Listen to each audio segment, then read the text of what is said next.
What is trading? Trading involves vigorous participation in the financial markets in comparison to investing, which works on a buy and hold strategy.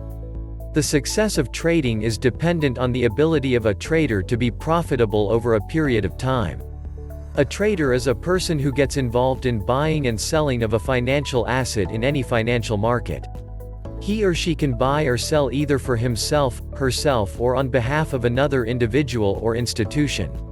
The main difference between an investor and a trader is the duration for which he or she holds onto the asset. A trader is a person who engages in the short-term purchasing and selling of an equity either for an institution or for themselves.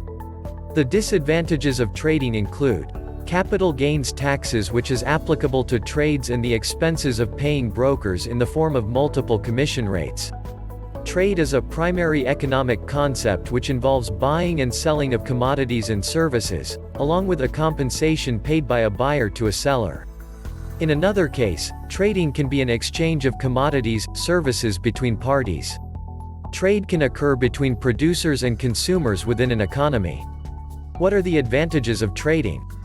Traders can work for financial institutions, in which case they will trade via the funds and credits of a company, and they are paid a combination of bonus and salary. As another option, traders can work for themselves too, as in they can trade with their own money and credit. However, with this option they will also keep all of the profit to themselves. Trade involves exchange of commodities and services, mostly in return for money. It can happen within a country, or amongst trading nations.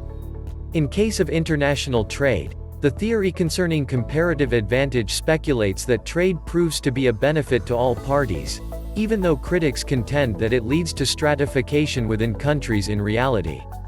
Economists recommend free trade amongst nations, but protectionism like tariffs might present themselves because of political motives.